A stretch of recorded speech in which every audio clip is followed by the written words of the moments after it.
Watching GB News live across the UK and the world on our digital stream. GB News is Britain's news channel. We are the UK's home of discussion and debate from all perspectives. We are here for you. Don't forget to join our YouTube community by clicking on that subscribe button. And if you want the GB News app, you can click and catch up on programmes anytime. We love to hear from you, so email us. gbviews@gbnews.uk. Thanks for being part of the GB News family. My name is Andrew Doyle. Join me every Sunday evening at 7 p.m. for Free Speech Nation. This is a show where we address current affairs and news stories of the week with the help of two wonderful comedian panellists. I brought in comics because I want to give it a lighter edge, and also they work for less. See you there.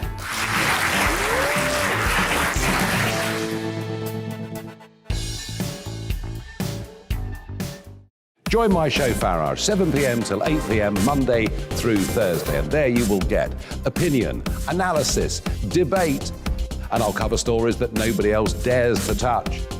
And then for the last 15 minutes, talking pints. We're over a drink. We have a civilised conversation with someone. We very often disagree, but we do it in a grown-up way. Come and join me on Farage.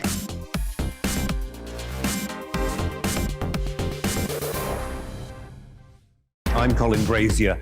I've reported from more than 70 countries around the world, covered wars from Afghanistan to Iraq, from Lebanon to the Balkans. I'm trying to bring that experience, that feel for events, to the studio. And something else, I'm ready to give an opinion.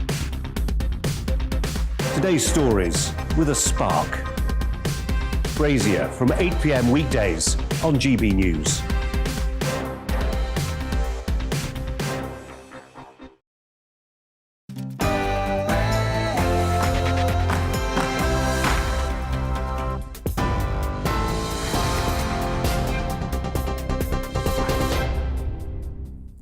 I'm Ray Addison, and this is your news at 3 o'clock. Officials have announced a further 86 cases of the Omicron variant, taking the UK total to 246.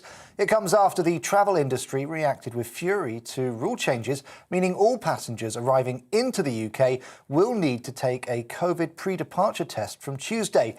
The decision was made after data showed an increase in the number of Omicron cases linked to foreign travel. Deputy Prime Minister Dominic Raab says the travel measures are key to helping keep the Omicron variant at bay.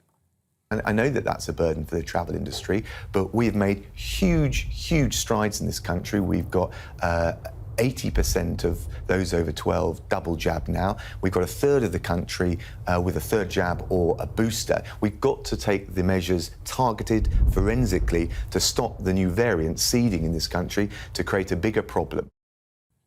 The first at-home COVID-19 treatment could be offered to patients by Christmas in an attempt to protect the vulnerable from the Omicron variant. Health Secretary Sajid Javid is set to launch a national pilot of the antiviral pill called Lagevrio after the UK became the first country in the world to licence its use. The NHS would be expected to deliver courses of the tablets within as little as 48 hours of a positive coronavirus result. Energy Secretary Kwasi Kwarteng has said it's totally unacceptable that thousands of homes are still without power 9 days after Storm Arwen hit the UK. Just over 4,000 properties across northern England and Scotland still have no supply, despite nearly 300 military personnel being drafted in to assist. Yellow weather warnings have been issued in the area ahead of Storm Barra, which is expected to arrive on Tuesday. Members of the community have gathered in Solihull this afternoon in memory of Arthur Labinjo Hughes. Crowds have paid their respects outside the 6-year-old's former home by releasing balloons and leaving tributes. This follows the government announcement of a national review into the circumstances leading to his death. Arthur's stepmother, Emma Tustin, was jailed for life after being found guilty of his murder, while his father, Thomas Hughes, received 21 years for manslaughter. The Attorney General's office says the length of the sentences will be reviewed. At least 14 people have died and 56 are injured after Mount Semeru erupted yesterday in Indonesia. At least 1,300 people have been evacuated after several villages were blanketed with falling ash, mud and debris. Indonesia's weather agency says the expected rain could complicate evacuations even more. The country's National Disaster Agency says rescuers are still searching for those reported missing. OK, I'll be back with the latest news in an hour.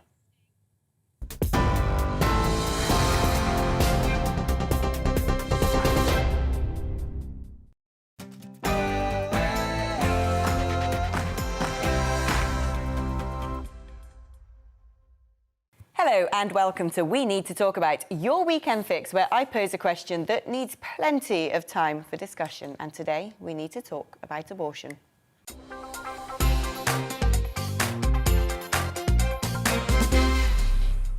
Now, for some women, it is one of the most harrowing experiences of their life, a painfully difficult decision to take. For others, it's a short trip to a clinic and a minor procedure that doesn't need to incite stigma nor contempt. And for some, it is sacrilegious, unconscionable, and always wrong. Of course, I'm talking about abortion. But how does the law embrace all of these viewpoints without ostracising anyone for what is a deeply personal and life-changing choice? Then, there are multiple other caveats. When is it right to be able to make the decision to terminate a pregnancy?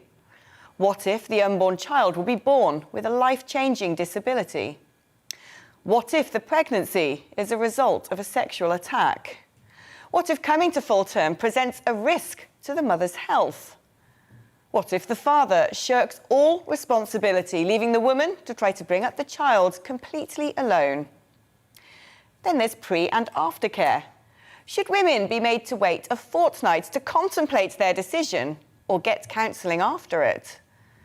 Why, for thousands of women, is it a secret trip to a Mary Stopes clinic and something they are ashamed to admit? A record number of women sought out abortions last year, particularly those over the age of 30, the age at which many are increasingly reminded about their biological clocks.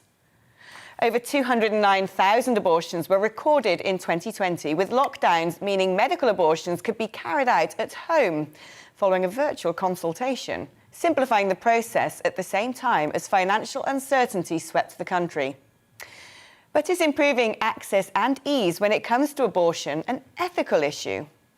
Instead, should we be looking at helping women to keep babies by focusing on childcare provision and encouraging men to be responsible fathers, rather than paving the way towards a quickie termination?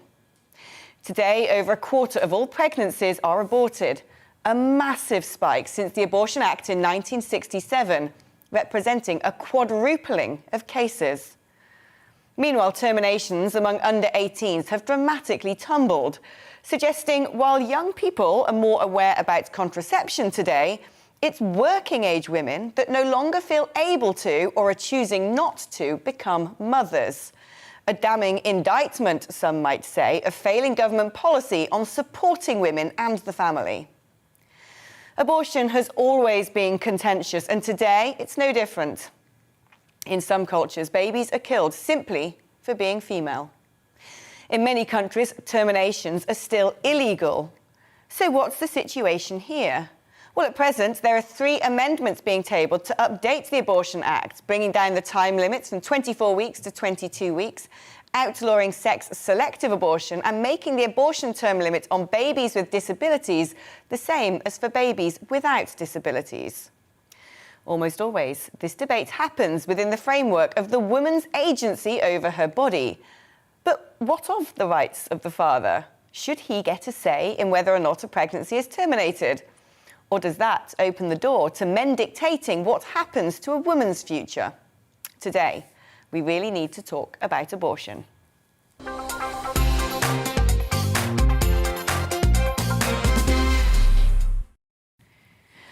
Emily Hawkins is an anti-abortion campaigner, and thank you, Emily, for joining me. What do you think of the amendments for a 22-term limit on abortion rather than 24 weeks? Why has this come about? As far as I understand, it's mostly come about because, the British Association of Perinatal Medicine has now recognised that, in England we have an improved threshold for viability in the UK. So babies that are born at 22 weeks have much improved outcomes and are more able to survive. So, the question now becomes, if we can save children who are born at 22 weeks, why are we still allowing them to be killed under law up to 24 weeks? So that's sort of, I think, the main reason why this is being revisited at this time. And in terms of abortion in general, you are essentially pro-life or an anti-abortion campaigner. Why do you take that particular stance? So I know that life begins at conception. I know that I know that to be a scientific fact, and I don't think that we have grounds to take away someone's right to life, especially during pregnancy. I don't see the rationale for it. I think it's a human rights abuse to allow that under the law, and sort of I'm just very committed to upholding the right to life for all human beings, regardless of sort of their location, their age, their rights or their abilities or disabilities.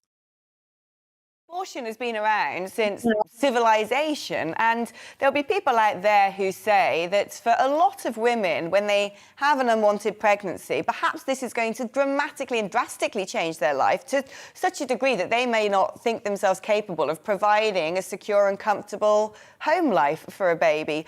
I mean, what if a woman has been raped? What if she's been abandoned by the man who's impregnated her? Do you still think that there's not any room for manoeuvre for that woman to say, I don't think this is appropriate. I don't think I will be able to be a good mother in this situation? I mean, I think, you say abortion has been around for such a long time. That's true, but that's also true of lots of other things that we don't think are acceptable in modern society. So, I don't think saying it's been around for a long time is a good enough reason to just keep it under the law. I think we really ought to be working towards more holistic solutions, especially if women think they're not capable.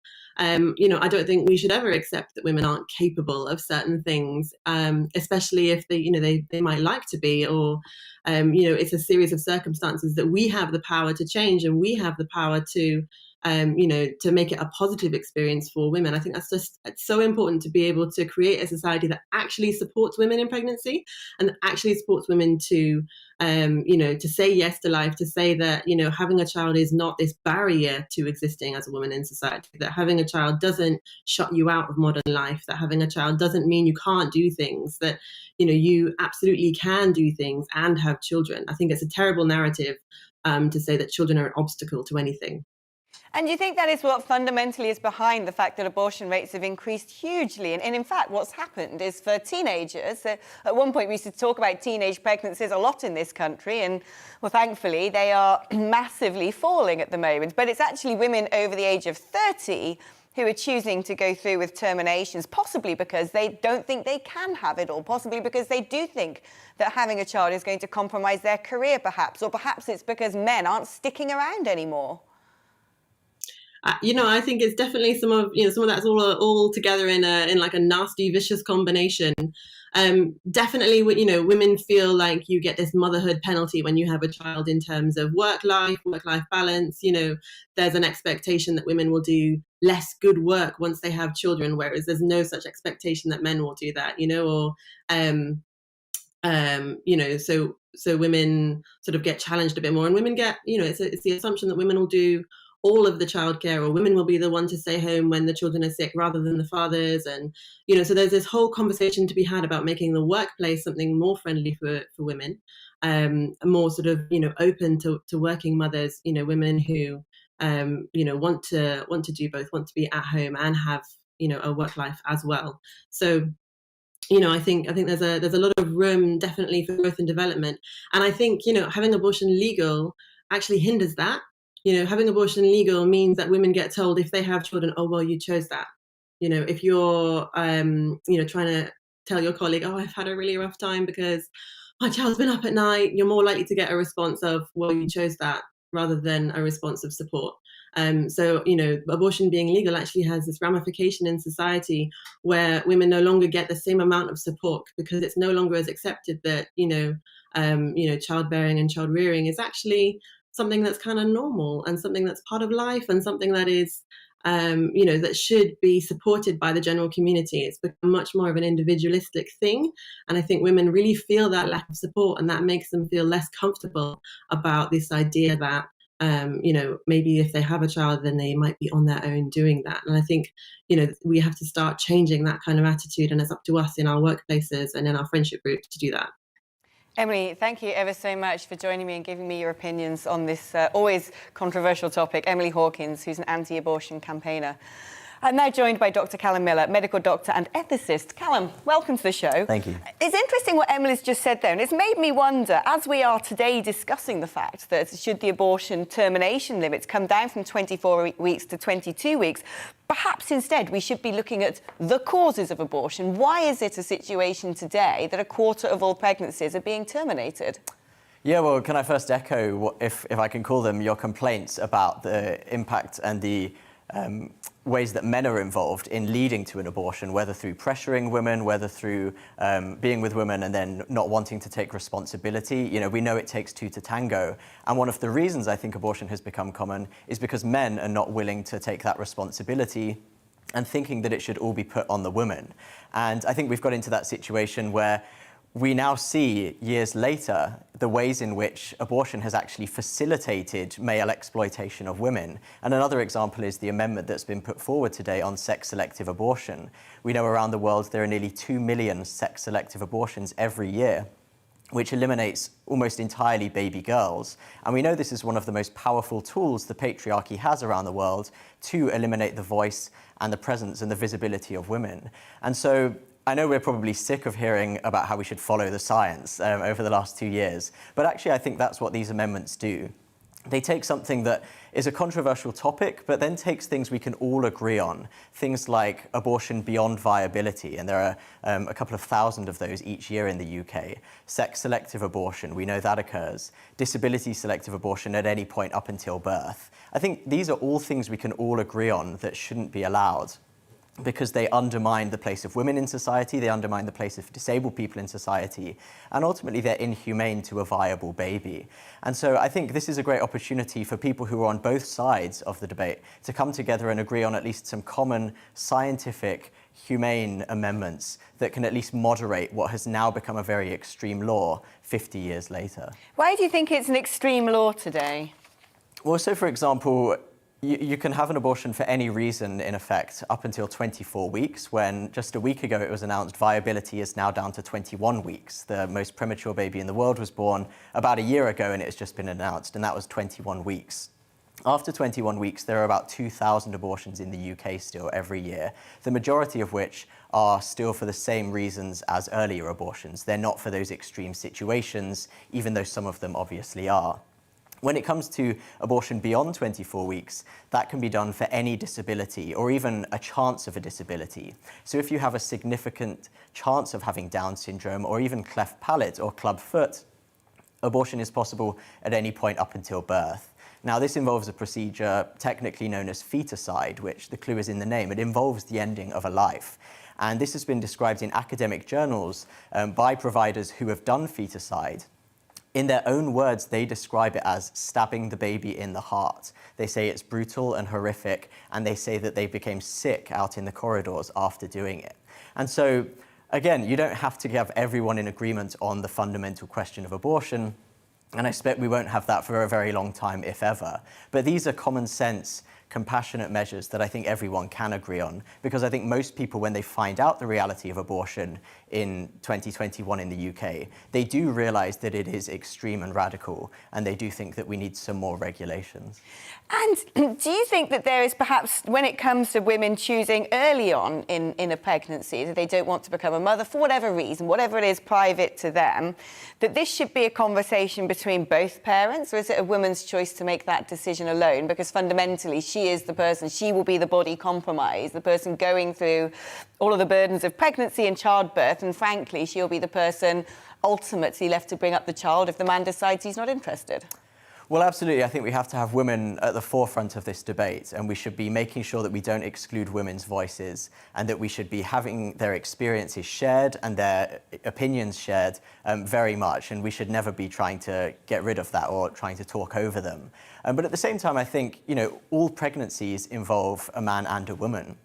And by excluding men from the debate, you're also, in a sense, excluding them from their responsibility. Once you make unwanted pregnancy a women's issue only, what you're doing is you're saying to all the men, if you get a woman pregnant when neither of you or you, the man, are not prepared to be a father, then that's not really any of your business anymore, and you can go away and leave her on her own.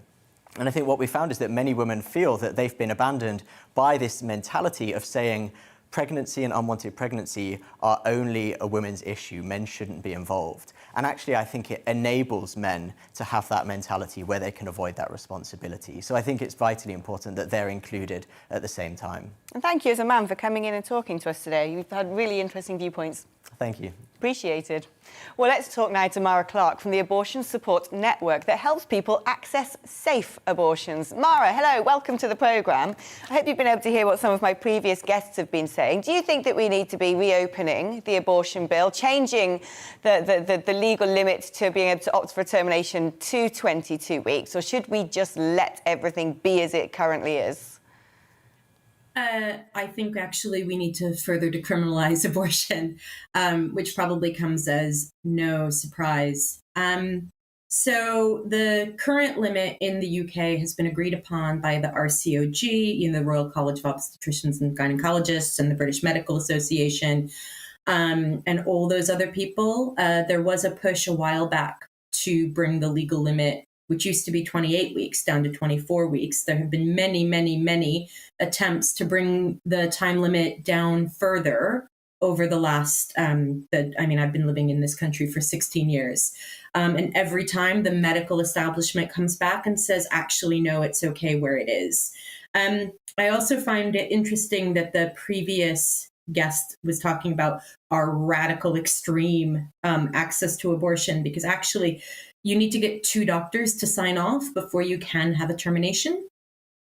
So it's not like you rock up to your doctor and demand an abortion. You need, first you need to make an appointment, then you have a consultation, then they book you in for the appointment. So it's all very regulated, and I'm happy with it the way it is, but actually I would like it to be easier, because depending on where you live in this country is dependent on, there's a postcode lottery for abortion provision. And of course, we know that in Northern Ireland, abortion provision still hasn't even been commissioned. So the UK has a way to go. Do you think that there is way too much stigma surrounding abortion when over 1 in 4 pregnancies last year were terminated? That whenever we see portrayals of abortion on television, in films, it's always presented as a harrowing and shameful experience, that a woman has difficulty taking this decision, when frankly, if 1 in 4 pregnancies are ending in termination, there must be a lot of women out there who think, this is an easy decision, I know what I want to do, and I want to be able to go in my lunch break and get this done and not feel ashamed of doing it. Well, again, and I appreciate your sentiment, but we have to remember there's literally no medical procedure that any of us can have done on our lunch break. I don't know the last time you tried to call your GP for anything, from a checkup to a pap smear to an abortion. You're going to have to, there's always a wait for care.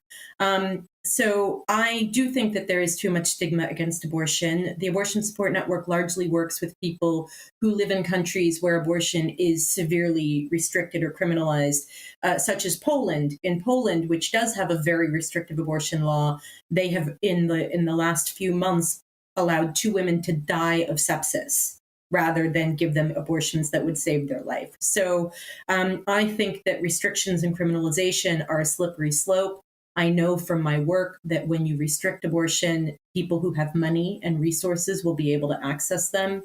The other thing I want to point out that I think was completely overlooked by both of your guests is that the majority of women who have abortions already have children.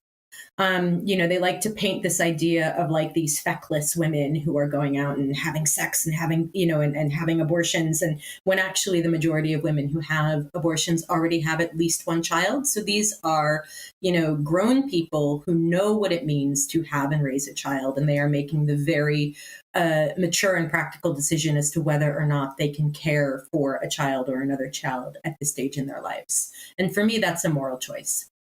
Do you think that there's a risk, though, that if we were to simplify the passage to getting a termination, that this could actually mean more women could be pressurised into taking a quick decision that they may later regret?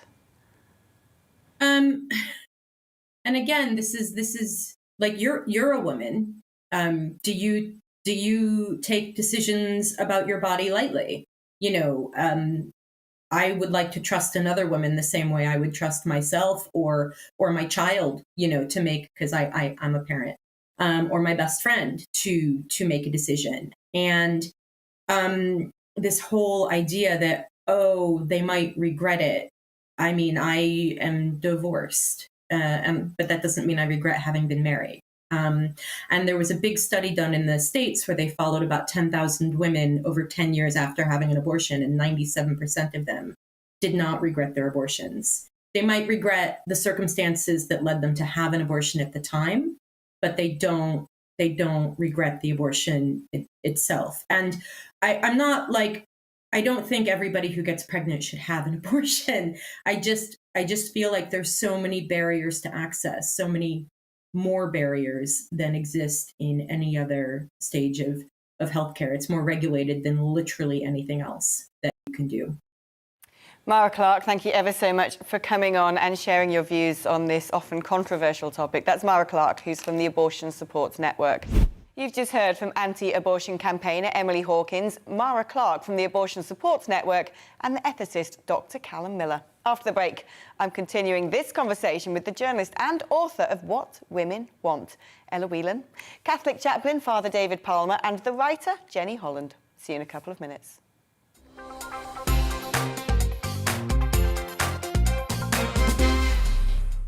You're watching GB News live across the UK and the world on our digital stream. GB News is Britain's news channel. We are the UK's home of discussion and debate from all perspectives. We are here for you. Don't forget to join our YouTube community by clicking on that subscribe button. And if you want the GB News app, you can click and catch up on programmes anytime. We love to hear from you, so email us. gbviews@gbnews.uk. Thanks for being part of the GB News family. My name is Andrew Doyle. Join me every Sunday evening at 7 p.m. for Free Speech Nation. This is a show where we address current affairs and news stories of the week with the help of two wonderful comedian panellists. I brought in comics because I want to give it a lighter edge, and also they work for less. See you there.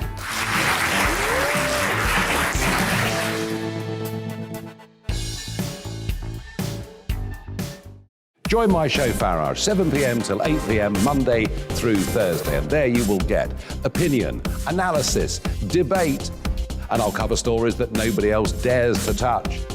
And then for the last 15 minutes, talking pints. We're over a drink. We have a civilised conversation with someone. We very often disagree, but we do it in a grown-up way. Come and join me on Farage.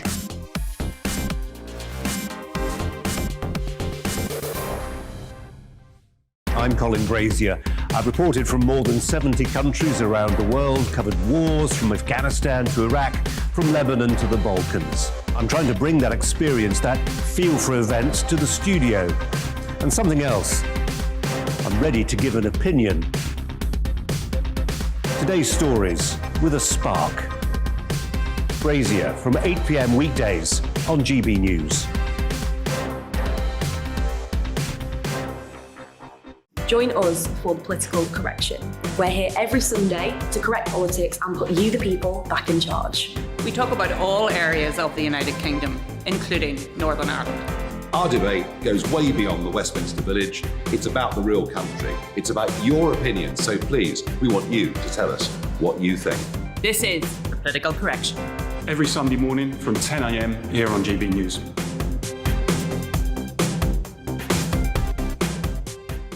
You're watching GB News live across the UK, the world and our digital stream. GB News is Britain's news channel. We are the UK's home of discussion and debate from all perspectives. We're here for you. Don't forget to join our community by hitting the subscribe button. And download the GB News app so you can click and catch up on programmes anytime. We love to hear from you. Email us at gbviews@gbnews.uk. Thanks for being part of the GB News family.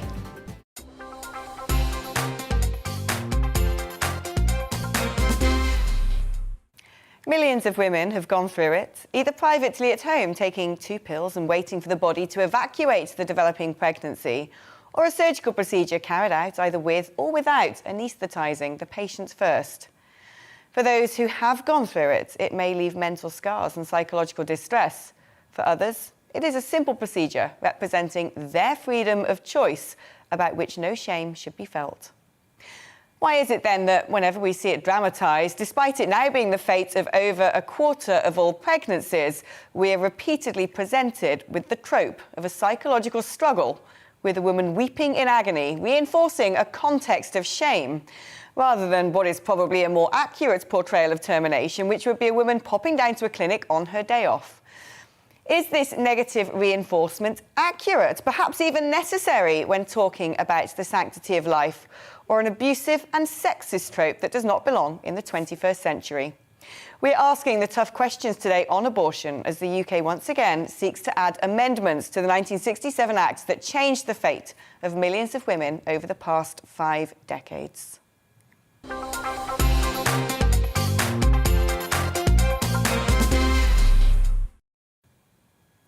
Well, let's talk now to journalist and the author of What Women Want, Ella Whelan. Ellen, delighted to have you on the programme.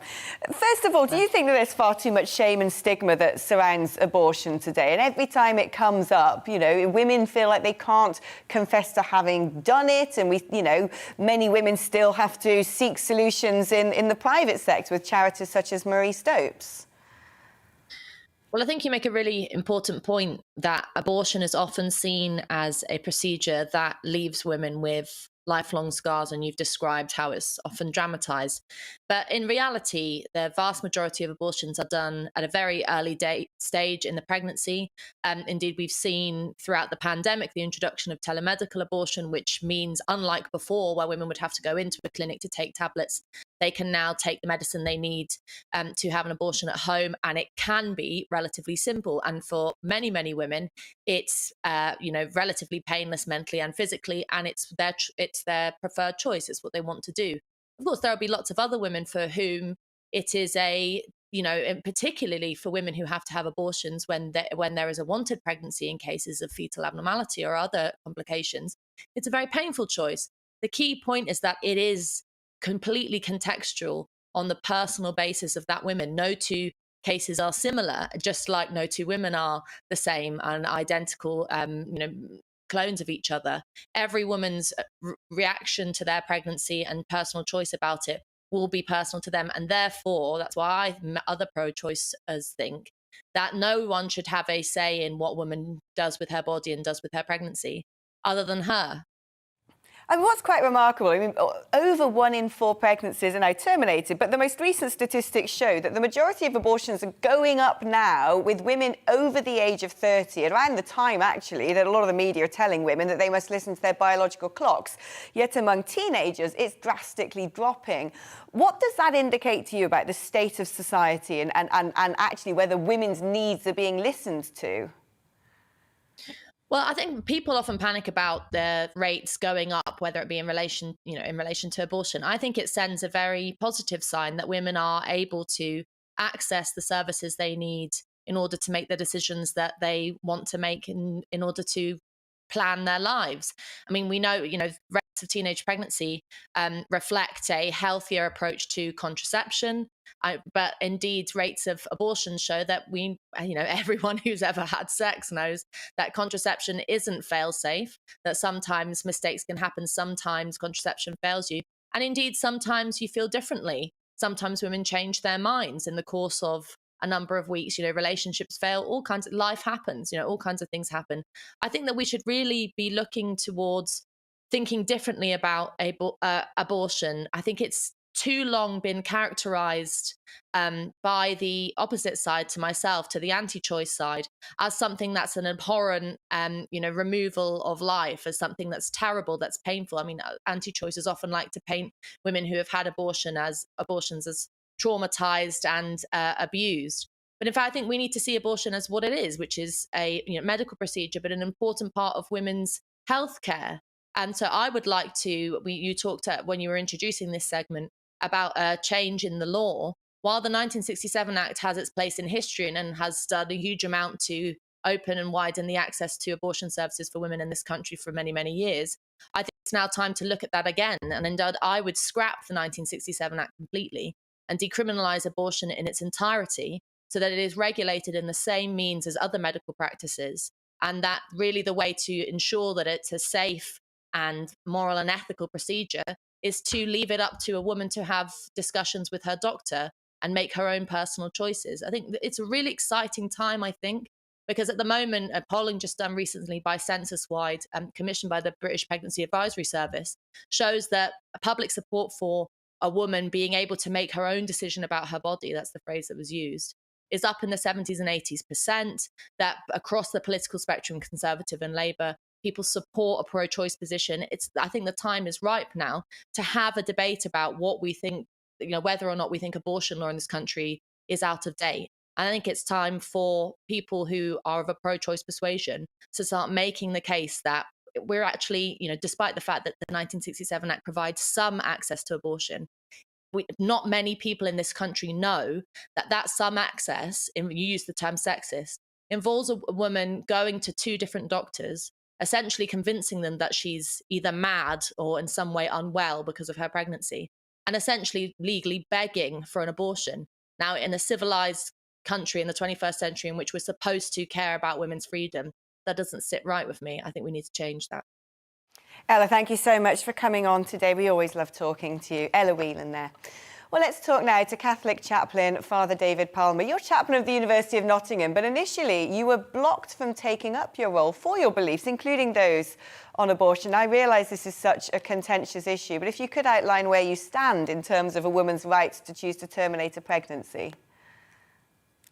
I think one of the issues is the starting point is often different. So, as you'll know, pro-life people don't refer to themselves as anti-abortion, but pro-life, and people who are pro-abortion don't call themselves pro-abortion, but pro-choice. And the terms that are used, I think, reflect sometimes the ability that we kind of talk across each other.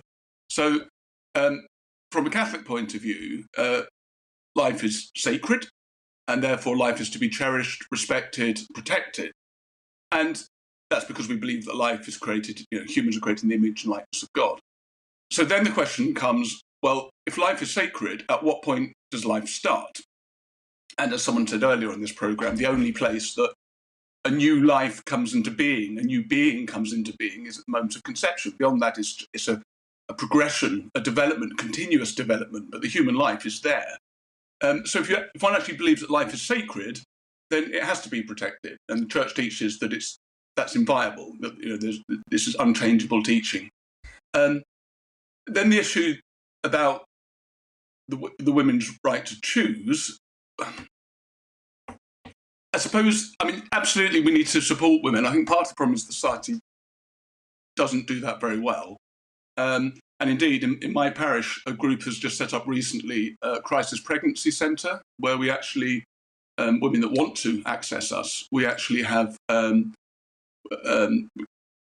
nappies, push chairs, people that will speak to them and support them throughout the pregnancy and birth if that's the path they choose. Because there was that recognition that it's all very well saying abortion is wrong, but then if you're not actually offering support to the women who find themselves in a pregnancy that's difficult, then you need to do that as well. So we're trying to do that in Nottingham.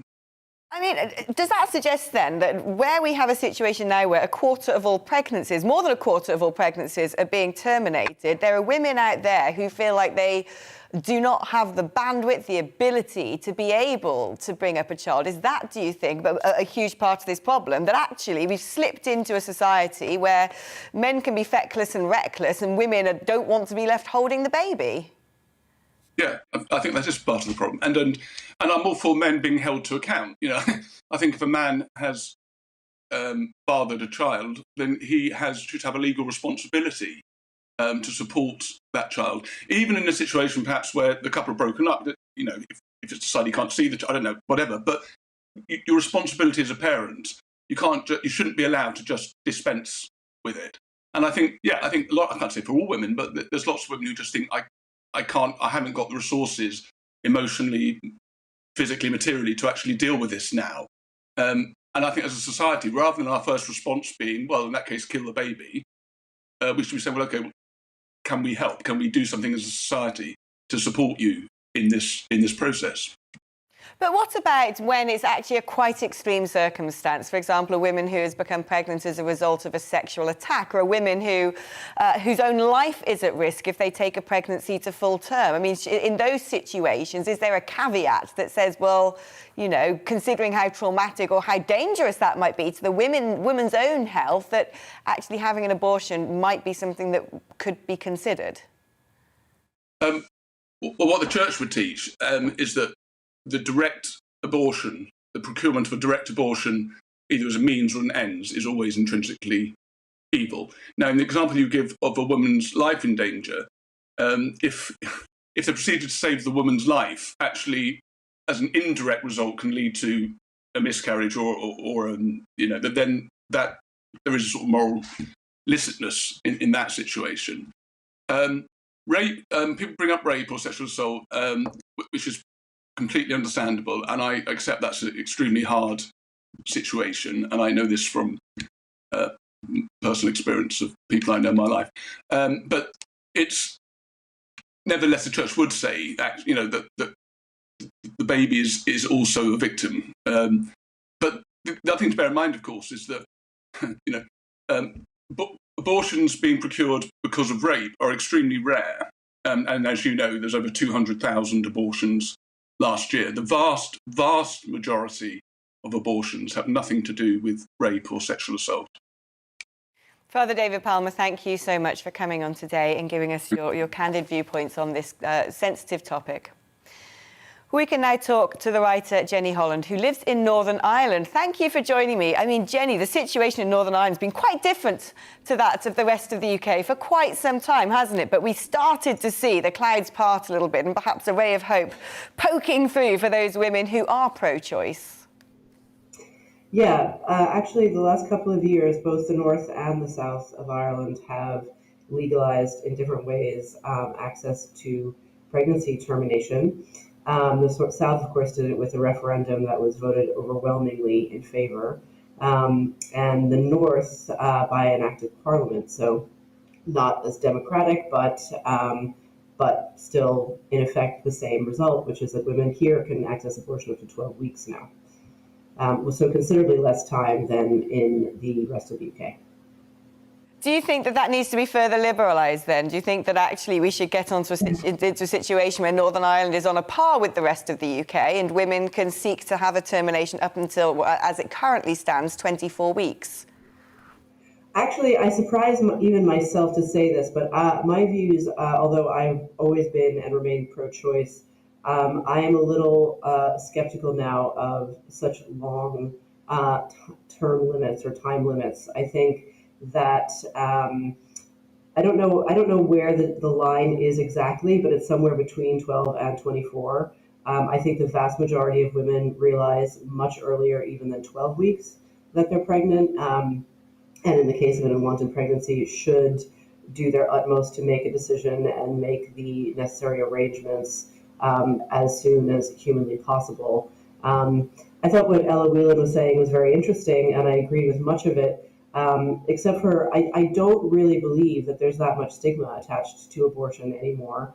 I don't believe that women going to doctors in this day and age are have to put on a song and dance and act like they're mad or they're tragic. I think, if anything, it's been trivialized by society, and the truth really lies somewhere in the middle.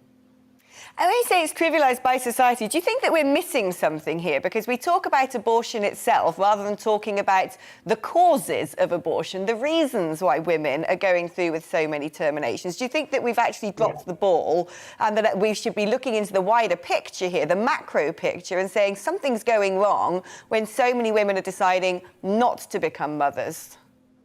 Absolutely, absolutely. And there's a lot of, there's no end to reasons you could give for why that might be. One of the things that I've noticed being a mother myself, and before I was a mother, I was a young woman living with the reality of abortion being illegal in the places where I lived. And I've thought a lot about this, motherhood as well. And I think that contrary to what feminists say, motherhood is actually a very empowering and joyful experience, regardless even of your wealth or social status. So I think it's often portrayed, even just in pop culture, as this exhausting, drudge-filled, stressful process whereby you lose yourself entirely and there's no fun left in your life.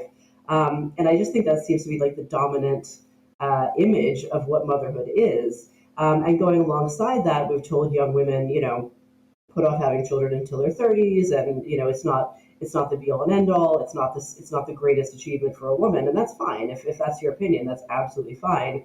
But somewhere in that, we've completely lost all the positives. Now, I think one of the reasons I'm not a feminist is because of this weird, ambivalent, in fact, more than ambivalent, sometimes hostile relationship they have to motherhood, where motherhood is actually such a source of our power. It's not our only source of power. It doesn't mean we can only be in the hearth at home, overseeing a brood of 12 children. Not at all. But even if you only have one child, you're still making a huge contribution to society, and it's a very interesting and fun-filled and thought-provoking process along the way. I think if that was something, if that was a message young girls were getting, maybe you'd see a difference in the numbers of abortions. And that, of course, alongside with all the material factors like childcare and stable jobs and marriage rates, which all are very real as well.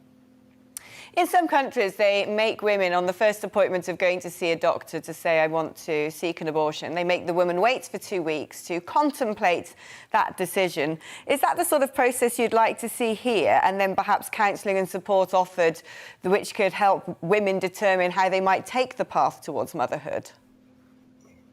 2 weeks is far too long. I think that's a crazy amount of time, especially when you're talking about pregnancy, which is a time-sensitive process. And I'm a little skeptical of counseling as purveyed by government in general. I think women know their own minds much better than doctors would know their minds or counselors would know their minds, and I don't think they probably need as much hand-holding as do-gooders would like to think.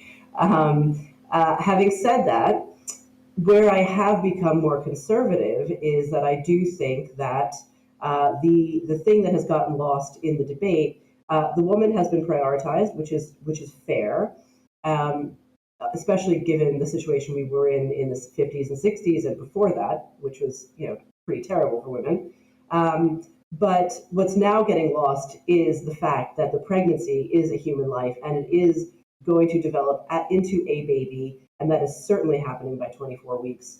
And obviously, anything that is a medical reason, those fetal abnormalities and all of those caveats need to be kept in there.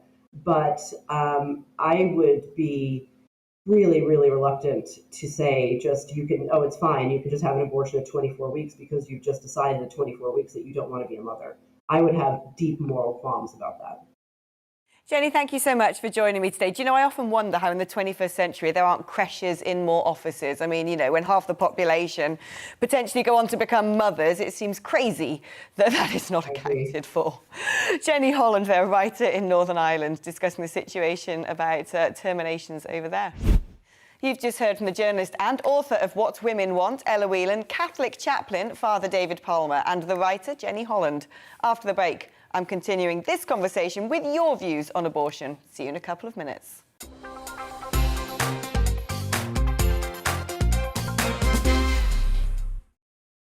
You're watching GB News live across the UK and the world on our digital stream. GB News is Britain's news channel. We are the UK's home of discussion and debate from all perspectives. We are here for you. Don't forget to join our YouTube community by clicking on that subscribe button.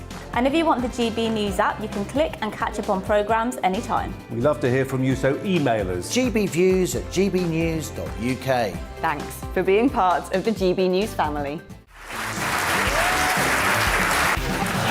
My name is Andrew Doyle. Join me every Sunday evening at 7 p.m. for Free Speech Nation. This is a show where we address current affairs and news stories of the week with the help of two wonderful comedian panellists. I brought in comics because I want to give it a lighter edge, and also they work for less. See you there.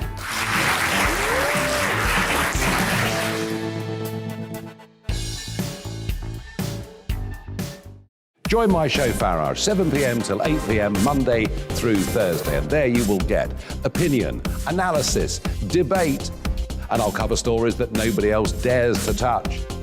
And then for the last 15 minutes, talking pints. We're over a drink. We have a civilized conversation with someone.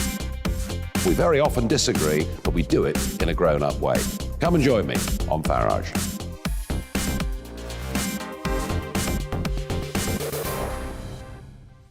I'm Colin Brazier. I've reported from more than 70 countries around the world, covered wars from Afghanistan to Iraq, from Lebanon to the Balkans. I'm trying to bring that experience, that feel for events, to the studio. And something else, I'm ready to give an opinion. Today's stories with a spark. Brazier from 8 p.m. weekdays on GB News.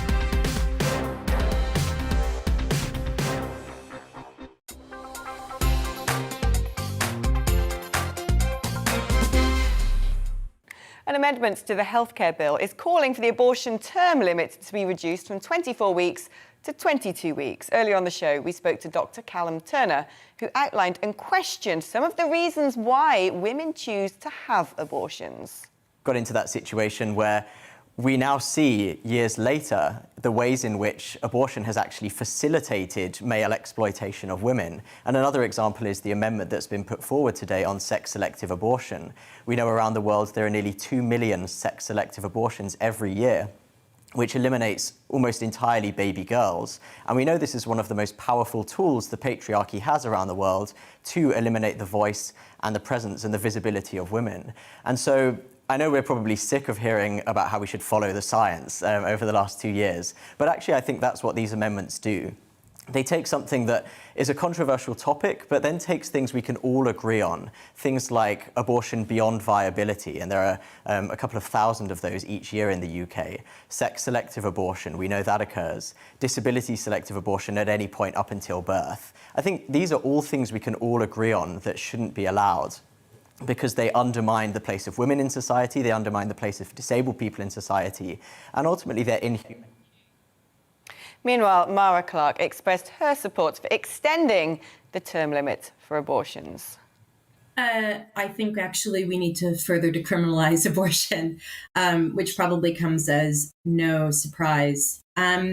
So the current limit in the UK has been agreed upon by the RCOG, the Royal College of Obstetricians and Gynecologists, and the British Medical Association, and all those other people. There was a push a while back to bring the legal limit, which used to be 28 weeks, down to 24 weeks. There have been many, many, many attempts to bring the time limit down further over the last, I've been living in this country for 16 years. And every time the medical establishment comes back and says, actually, no, it's okay where it is. Well, now that we've heard what our guests had to say, it's time for you, the viewer, to have the final word. James said, as a man, I do not have the right to tell women what to do with their body. It's completely their decision, and they should do whatever is best for them. Anna says, I only agree with abortion when it is completely necessary. I find the death of anyone, no matter what the age, completely heartbreaking. Emily says, I'm pro-abortion, But I think we should keep the rules the same as they are. They seem to work well, and changing them just opens the debate to more scrutiny. Jamie says, I support abortion, but the father of the child should have a say in the situation. It wouldn't be fair if that individual was completely shut out. Faye says, my only fear is that we will turn into America, and we cannot do that. I'm Alex Phillips, and you've been watching We Need to Talk About. And for the last hour, we've been talking about abortion. That's it for today. I'll see you next time.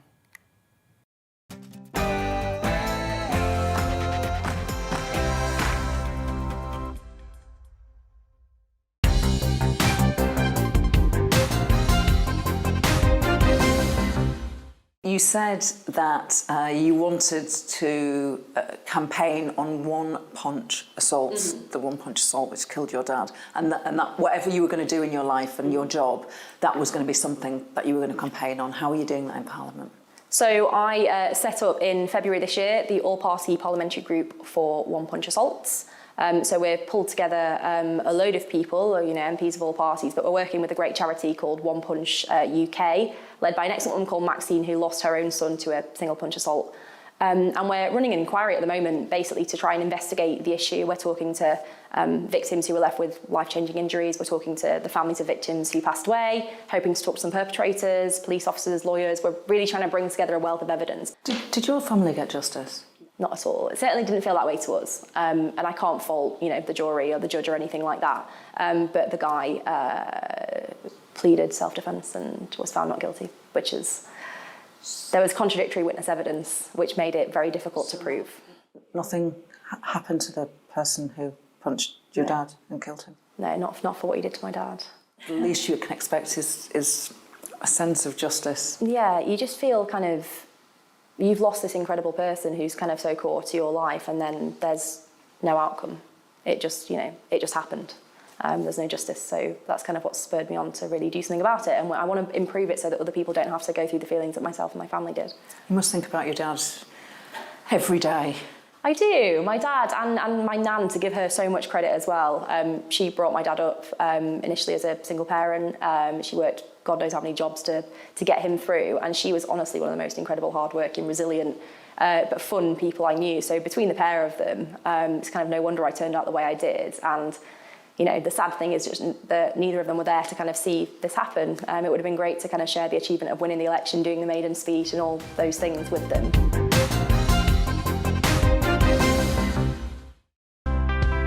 It's time to remind ourselves there's always another winter. Canary Islands sponsors the weather. Looking ahead to this evening's weather, and the UK is looking dry with clear spells for many as showers ease in the east. Let's take a look at the details. In southwest England, there will be plenty of bright spells to end the day, with just the odd shower for the far west. Under clear skies this evening, temperatures will drop before rising through the night. Across London, a fairly cloudy end to the day, although showers will start to ease. Under any clear spells this evening, temperatures could temporarily drop